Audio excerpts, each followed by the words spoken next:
قرآني نبض حياتي، قرآني طهر ذاتي، قرآني عصمة أمري، قرآني طوق نجاتي. أعوذ بالله من الشيطان الرجيم.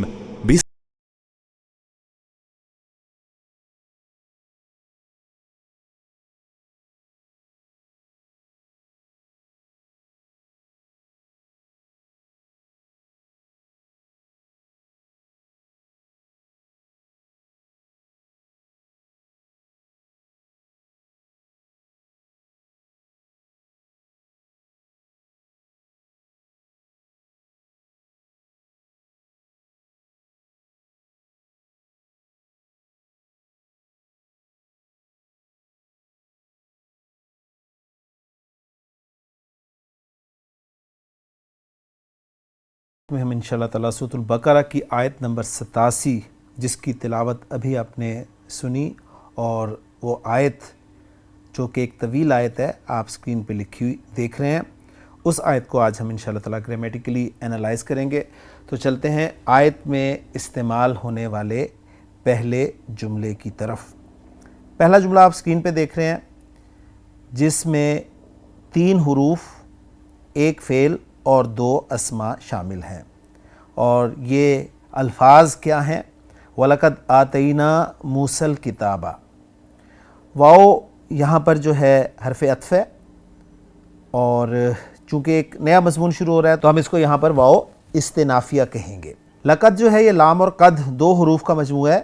لام تاکید کے لیے ہے اور قد جو ہے یہ بھی تاکید کے لیے استعمال ہوتا ہے، اور ہم جانتے ہیں کہ فعل ماضی میں زور پیدا کرنے کے لیے اس کے شروع میں قد کا استعمال ہوتا ہے، اور مزید زور پیدا کرنے کے لیے لام لگایا جاتا ہے. اور لقد جو ہے یہ اس سے پہلے لازماً قسم ہوتی ہے، تو گویا قسم محذوف ہے اور لقد پھر یہ استعمال ہوا ہے. دوسری بات یہ کہ قد کے بعد آتینا آ رہا ہے جو کہ فعل ہے، اور قد کے بعد فعل ماضی ہی آتا ہے. فعل مضارع کی تاکید کے لیے قد بہت کم استعمال ہوتا ہے، اور اس کی ایک ایگزامپل قرآن مجید میں موجود بھی ہے.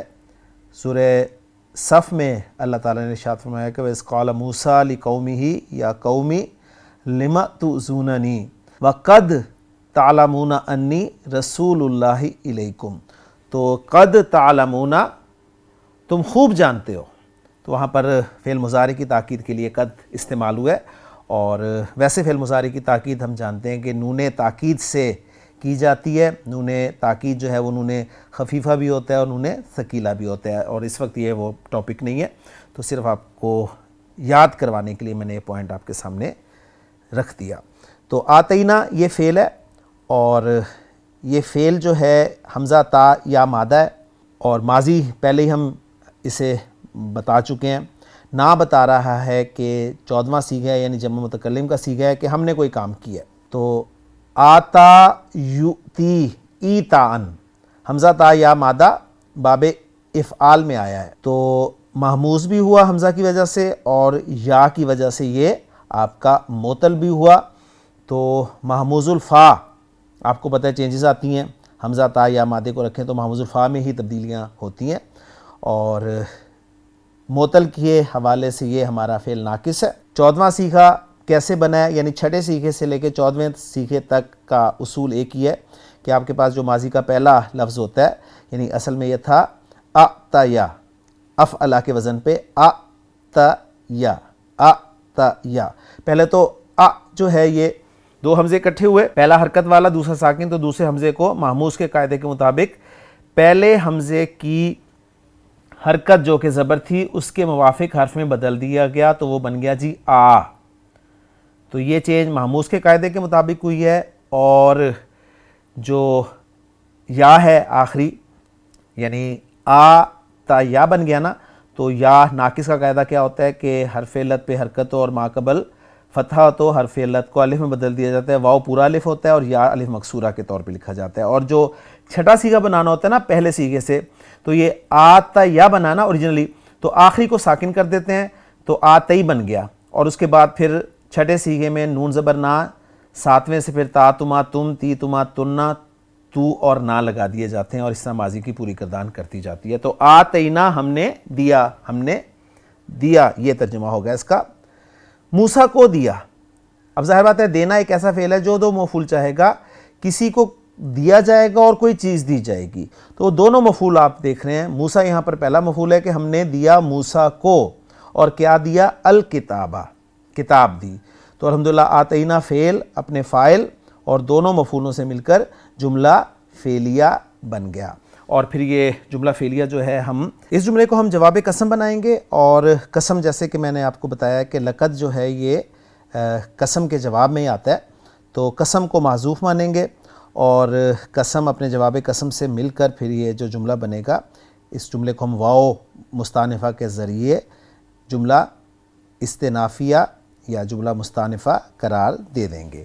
تو الحمدللہ پہلا جملہ ہمارا یہ سالو ہو گیا۔ اب چلتے ہیں دوسرے جملے کی طرف جو کہ ہے وَقَفَّيْنَا مِن بَعْدِهِ بِالرُّسُلِ۔ اس جملے میں 3 حروف آپ کو نظر آ رہے ہیں، ایک فعل ہے جبکہ باقی اسماء ہیں۔ واو عاطفہ ہے یہاں پر، کیونکہ ہم فعل کفینا کا عطف جو ہے وہ پچھلے جملے میں فعل آتینا پر کریں گے انشاءاللہ تعالی۔ کلیئر ہو گیا؟ تو واو عاطفہ اور فعل آپ کو نظر آ رہا ہے کفینا، اور تھوڑا سا اگر غور کریں تو کفینا میں بھی نا آپ کو مل رہا ہے، اور جمع متکلم کا صیغہ ہے ماضی کا، اور کفی بچا تو گویا پہلا صیغہ تھا کفیا، کیونکہ پہلے صیغے سے چھٹے صیغے کو بنانے کا طریقہ میں آپ کے سامنے ذکر کر چکا ہوں۔ تو اصل میں یہ تھا کفیا پہلا صیغہ، اس سے پھر چھٹا صیغہ بنا کفینا، نون زبر نا والا، اور یہ 14واں صیغہ ہے کفینا۔ قافہ واو مادہ لکھا ہوا ہے نیچے، باب نون سے آتا ہے تو کفوا یکفو، اور چینجز کے بعد کفا یکفو ہو جاتا ہے، اور اس کے معنی ہوتے ہیں کسی کے پیچھے لگنا۔ اور باب تفعیل میں پھر یہ آپ دیکھیں گے کہ جو درمیان والا حرف شد والا ہے نا، تو باب تفعیل میں چلا گیا کفوا یکفو تقفیوتن، تو جو ناقص فعل ہوتا ہے نا اس کا مصدر باب تفعیل میں جو ہے وہ تفعلتن کے وزن پر ہی آتا ہے۔ یہ اصلی تھا، چینجز کے بعد یہ بن گیا جی کفا یکفی تقفیتن۔ اس کے معنی ہوتے ہیں کسی کو کسی کے پیچھے لگانا، کسی کے پیچھے یا کسی کے بعد کسی کو بھیجنا۔ اور آیت کے لیے ریفرنس خان صاحب نے جو ہے یہی دیا ہے وَقَفَّيْنَا مِن بَعْدِهِ بِالرُّسُلِ۔ اس کے بعد اگلا حرف ہے من، جو کہ حرف جر ہے، اور میم چھوٹا سا لکھا ہوا اوپر دیکھ رہے ہیں، اس کی وجہ یہ ہے کہ نون ساکن کے بعد با آ رہا ہے، تو یہ اقلاب کا قاعدہ کہلاتا ہے تجوید کا، کہ آپ نے با جو ہے اس کو نہیں پڑھنا بلکہ میم کی آواز میں با کو پڑھنا ہے۔ تو من کے بعد ہے بعدہ، بعد جو ہے یہ مجرور ہے من کی وجہ سے، اور بعد کا لفظ ظرف ہے، اور ظرف کے بعد ہمیشہ مضاف الیہ ہوتا ہے، تو ہا کی ضمیر جو ہے وہ مضاف الیہ کے طور پہ آ رہی ہے، اور یہ ہا کی ضمیر کس طرف جا رہی ہے؟ ظاہر بات ہے حضرت موسیٰ علیہ السلام کی طرف جا رہی ہے۔ اور اس پہ کھڑی زیر کیوں آ رہی ہے؟ پیچھے زیر ہے تب اس پہ کھڑی زیر آ رہی ہے، یعنی یہ ہو کی ضمیر ہی ہے جو کہ الٹی پیش کے ساتھ، کبھی کھڑی زیر کے ساتھ، کبھی سیدھی زیر کے ساتھ، اور کبھی اپنی نارمل شکل میں لکھی ہوئی ملتی ہے، اور پھر پڑھنے کا بھی اس کا اپنا اصول ہے۔ یہاں پر اگر من نہ ہوتا تو پھر بعدہ ہوتا، یہ بعدہ بالرسلی، یہ ایک مرکب جاری ہے جس میں با حرف جر ہے، اور الرسل جو ہے یہ جمع مکسر ہے رسول کی، اور یہاں پر یہ با جو ہے پریپوزیشن کے طور پہ استعمال ہوئی ہے کفا یکفی تکفیتن کی، یعنی جس کو بھیجا جاتا ہے نا پیچھے اس کے ساتھ با کی پریپوزیشن استعمال ہوتی ہے۔ تو اب اس کا ہم جو ترجمہ کریں گے، اور ہم پیچھے لائے من بعدہ ہی، اس کے بعد بالرسلی پیغمبروں کو۔ کلیئر ہو گیا؟ تو اس طرح کا اس کا ہم ترجمہ کر لیں گے۔ یہاں پر ایک بات اور ذہن میں رکھ لیجئے گا کہ کفا یکفی جو ہے یہ وداؤٹ پریپوزیشن بھی استعمال ہوتا ہے اور با کی پریپوزیشن کے ساتھ بھی استعمال ہوتا ہے، تو یہاں با کی پریپوزیشن کے ساتھ استعمال ہوا ہے۔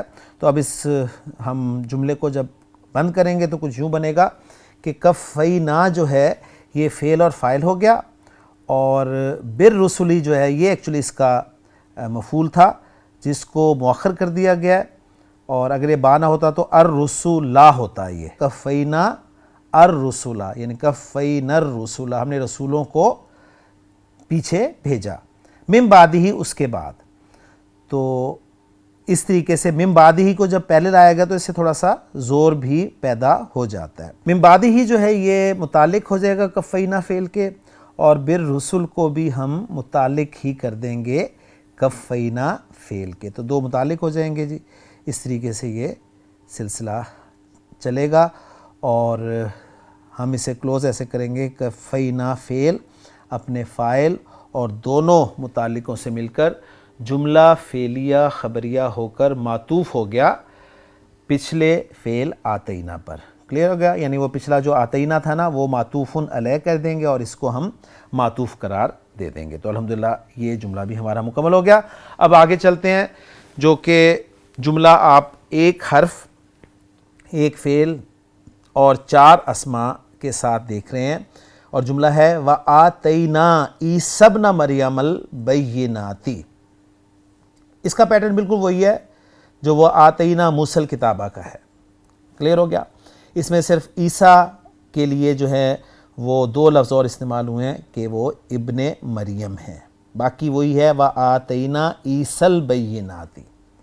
واو آپ کا عاطفہ ہے, حرف ہے, اور اس کو بھی ہم عطف کر دیں گے پچھلے جملے پر.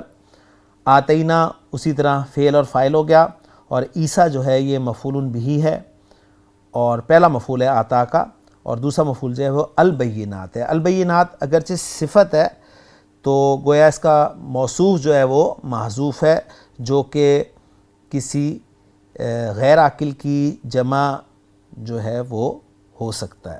ابن کے لفظ کے بارے میں اچھی طرح نوٹ کر لیں کہ ابن کا لفظ جب 2 علموں کے درمیان میں آ جاتا ہے تو ابن کا لفظ پہلے علم کے لیے صفت کا کام دیتا ہے اور دوسرے علم کے لیے مضاف بنتا ہے. یہ اچھی طرح نوٹ کر لیں. کلیئر ہو گیا؟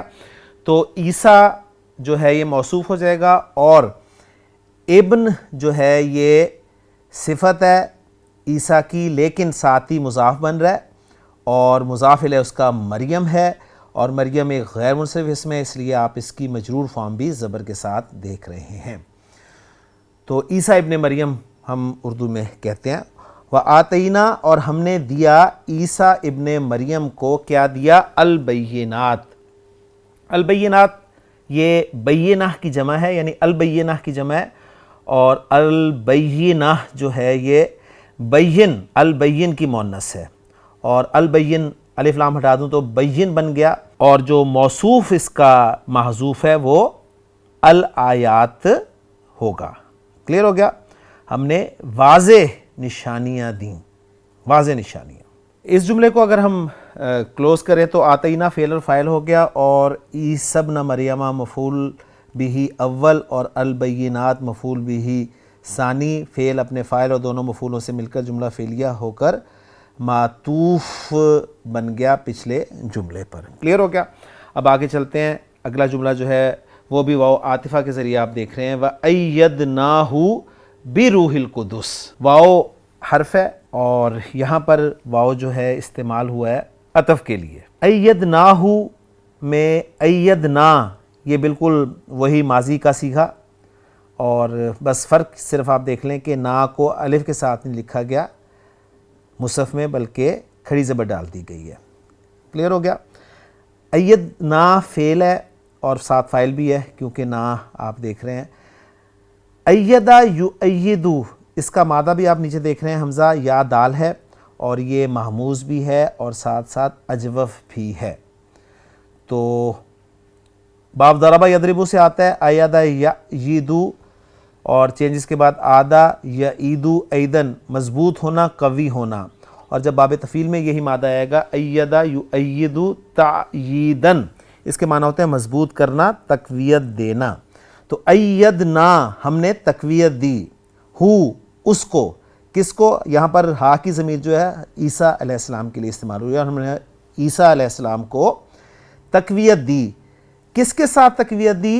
بروح القدسی, روح القدس کے ساتھ, روح القدس کے ذریعے. تو با حرف جر ہے, روح القدس جو ہے یہ آپ کا مضاف اور مضاف الیہ کنسٹرکشن ہے. ایکچولی اگر تھوڑا سا ہم غور کریں, روح القدس سے مراد حضرت جبریل علیہ السلام ہے. کسی نے اس کا ترجمہ جو ہے پاک روح کے ساتھ کیا ہے, کسی نے روح القدس ہی کر دیا ہے. اور یہ اصل میں مرکب توصیفی اگر دیکھیں نا پاک روح آپ ترجمہ دیکھتے ہیں تو وہ تو مرکب توصیفی کا بنتا ہے. تو ایکچولی مرکب توصیفی ہی ہوتا ہے جس میں آپ ایسا کرتے ہیں کہ جو موصوف ہوتا ہے نا اس کی اضافت کر دیتے ہیں صفت کے ساتھ, اس کی اضافت کر دیتے ہیں صفت کی طرف, جس سے ایک زور پیدا ہو جاتا ہے, کچھ اس طرح کا جو ہے وہ ہو جاتا ہے. یعنی مرکب توصیفی میں بعض اوقات آپ موصوف کو مضاف بنا دیتے ہیں, صفت مضاف الیہ بن جاتی ہے, یا بعض اوقات آپ صفت کو جو ہے مضاف بنا دیتے ہیں اور موصوف کو مضاف الیہ بنا دیتے ہیں. تو ایسا آپ کو اکثر عربی میں ملے گا. بھی روح القدس کا ہم ترجمہ کریں گے روح القدس کے ذریعے.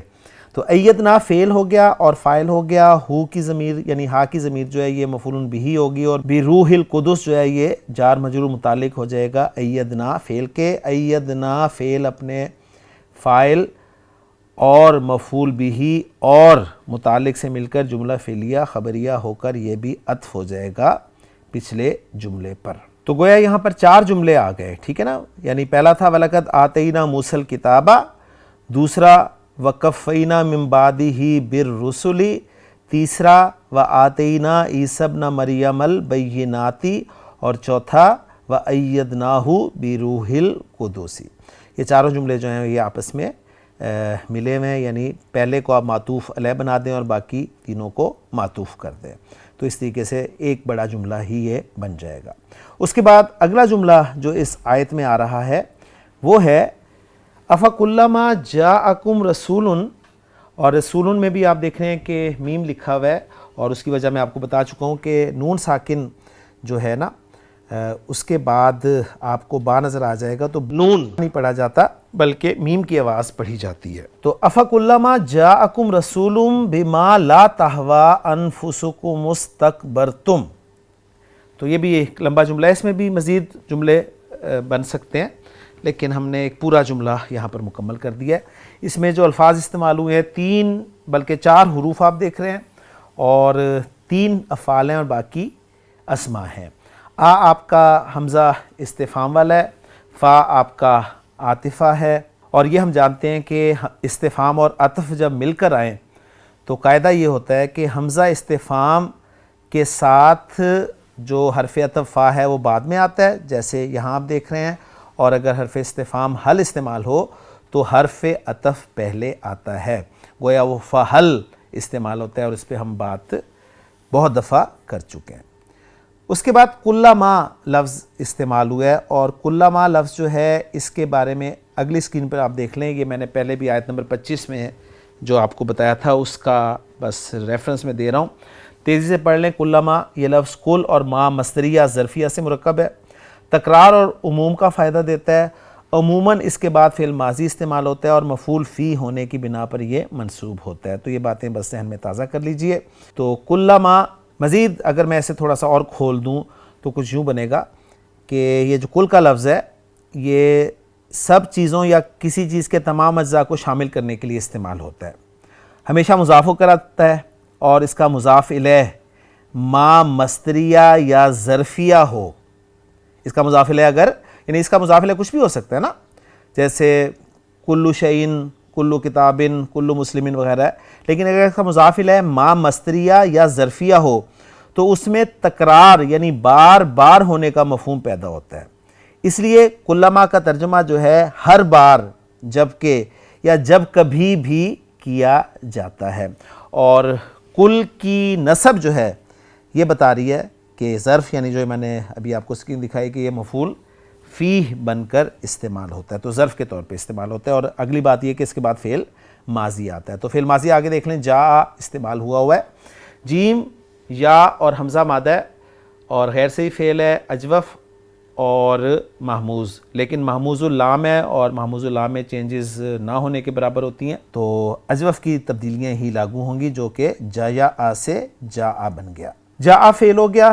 کم جو ہے یہ مفعول بہ یہاں پر قرار پائے گا, اور اس کے بارے میں بھی میں شاید پہلے بتا چکا ہوں, لیکن اکثر اسٹوڈنٹس پوچھتے رہتے ہیں کہ جا تو ایک لازم فعل ہے تو اس کا مفعول کیسے آ گیا. تو ایکچولی اس کا مفعول جو ہے نہیں آتا, یہ جا عندکم تھا, اندکم، لیکن کثرت استعمال کی وجہ سے اندہ کو پھر حذف کر دیا جاتا ہے اور پھر کم یعنی یا کوئی بھی مفعول جو ہے وہ ضمیر کی صورت میں یہاں پر رہ جاتا ہے۔ تو جاءکم فعل، فاعل اور مفعول ہو گیا۔ پہلا صیغہ ہے تو اس کا فاعل آگے آ سکتا ہے، تو مرفوع ہمیں آگے ہی لفظ نظر آ رہا ہے رسولن، تو اب ہم رسول کو جاء کا فاعل بنا دیں گے کیونکہ مرفوع ہے، تو ترجمہ کریں گے جاءکم رسولن، آیا تمہارے پاس کوئی رسول، کوئی رسول، ٹھیک ہے، نکرہ ترجمہ کریں گے۔ اور با کے ساتھ جب جا آتا ہے تو پھر لانا کے معنی میں استعمال ہوتا ہے، جا کے بعد با استعمال ہو تو لانا کے معنی میں استعمال ہوتا ہے، تو آگے با استعمال ہو رہا ہے تو ہم کہیں گے لایا تمہارے پاس کوئی رسول، کیا لایا؟ ما لا تہوا انفسکم، یہ چیز لایا۔ یہاں پر ما جو ہے یہ اسم موصول ہے، اور جب اسم موصول آئے گا تو اس کا صلہ ضرور ہوگا، اور صلہ آپ دیکھ رہے ہیں کہ لا تہوا کے طور پہ استعمال ہوا ہے، یعنی منفی جملہ آ رہا ہے، اور تہوا اس کا بھی ذرا مادہ نیچے دیکھ لیں، ہا واو یا مادہ ہے، اور اس اعتبار سے یہ لفیف کا مادہ ہے، اور لفیف مقرون ہے، دونوں حرف علت ساتھ ساتھ ہیں۔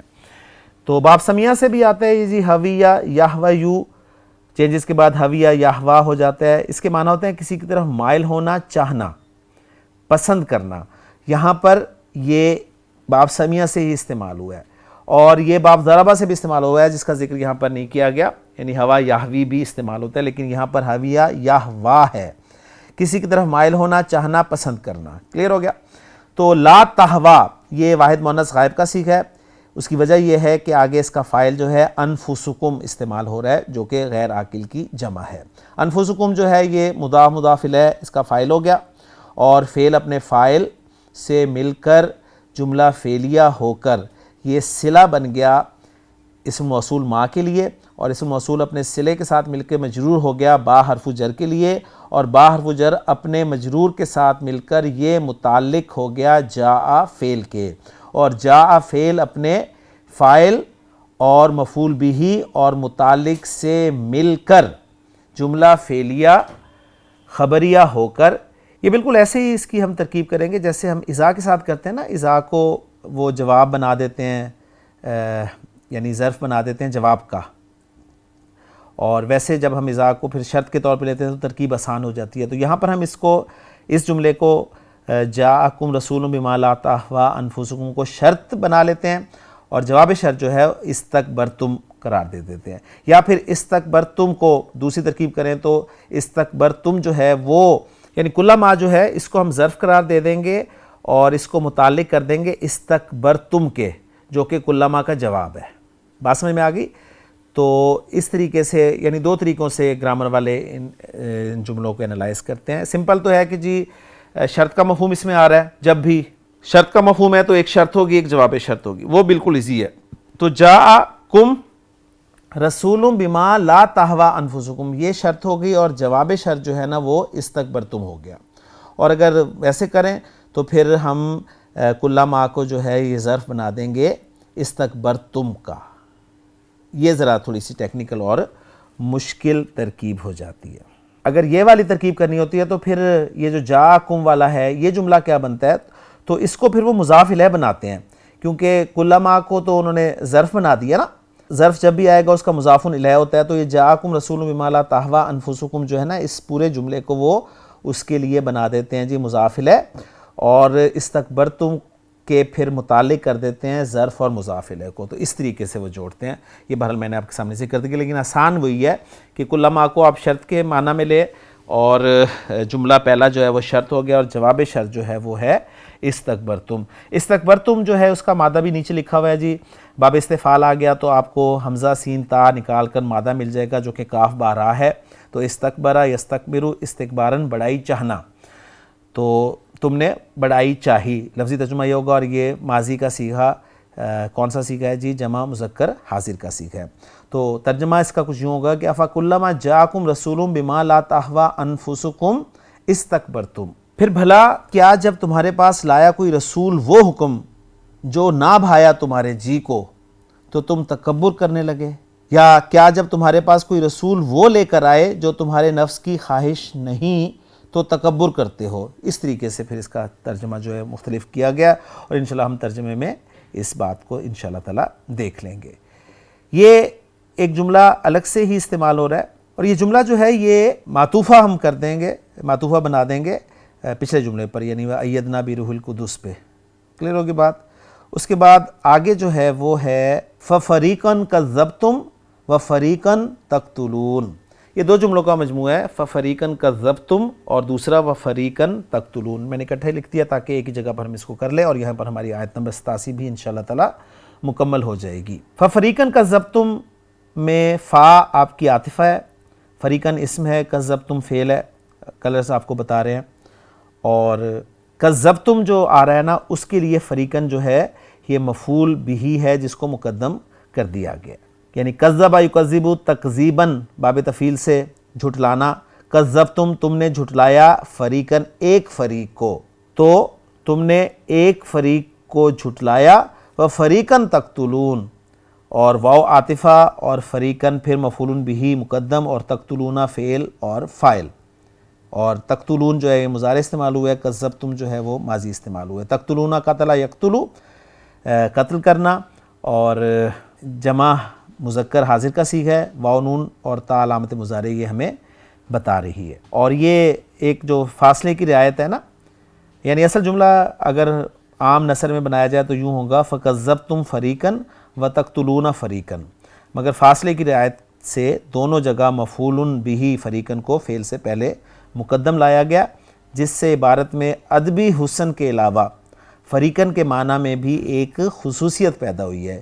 یعنی ایک فریق کو تو یعنی بعضوں کو تو تم نے جھٹلایا اور دوسرے فریق کو یعنی اور دوسروں کو بھی تم نے قتل کر دیا. اس طریقے سے اس کا ترجمہ جو ہے وہ کیا جائے گا. پھر دوسری یہاں پر فعل مضارع لایا گیا ہے تو یہ بھی اس کے فاصلے کی رعایت جو ہے رکھی گئی ہے. یعنی ایک جگہ ماضی ہے تو دوسری جگہ ماضی نہیں ہے. یعنی اگر ہوتا تو کذبتم فریقاً قتلتم ایسے ہوتا، لیکن وہ حسن نہیں پیدا ہو رہا تو یہاں پر پھر مضارع استعمال ہوا ہے.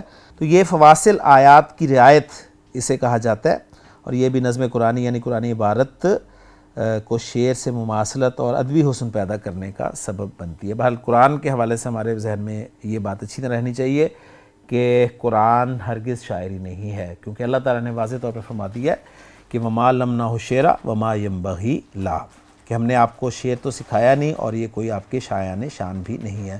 تو یہ دو جملے تھے جی سمپل سے، اس کا انالیسس بالکل سمپل ہے. فریقاً مفعول بھی مقدم، کذبتم فعل اور فاعل، فاعل اپنے مفعول بھی مقدم سے مل کر جملہ فعلیہ معطوف ہو گیا، اور فریقاً تقتلون کا بھی انالیسس ہم اسی طرح کر سکتے ہیں. تو الحمدللہ آیت نمبر 87 ہماری مکمل ہو گئی ہے. اگلی اسکرین پر ترجمہ دیکھ لیتے ہیں کہ وَلَقَدْ آتَيْنَا مُوسَى الْكِتَابَ، اور بلا شبہ یقیناً، اب انہوں نے دیکھیں دو زور دیے ہیں کہ بلا شبہ اور یقیناً ہم نے موسیٰ کو کتاب دی. وَقَفَّيْنَا مِن بَعْدِهِ بِالرُّسُلِ، اور اس کے بعد پے در پے بہت سے رسول بھیجے.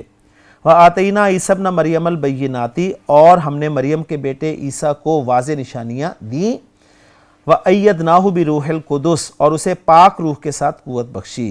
أَفَكُلَّمَا جَاءَكُمْ رَسُولٌ بِمَا لَا تَهْوَىٰ أَنفُسُكُمْ، پھر کیا جب کبھی کوئی رسول تمہارے پاس وہ چیز لے کر آیا جسے تمہارے دل نہ چاہتے تھے، استکبرتم، تم نے تکبر کیا، فَفَرِيقًا كَذَّبْتُمْ، تو ایک گروہ کو جھٹلا دیا، وَفَرِيقًا تَقْتُلُونَ، اور ایک گروہ کو قتل کرتے رہے. تو یہ قتل کرتے رہے کا ترجمہ ساتھ انہوں نے کر دیا، جس میں مضارع کا بھی آپ کو مفہوم مل گیا.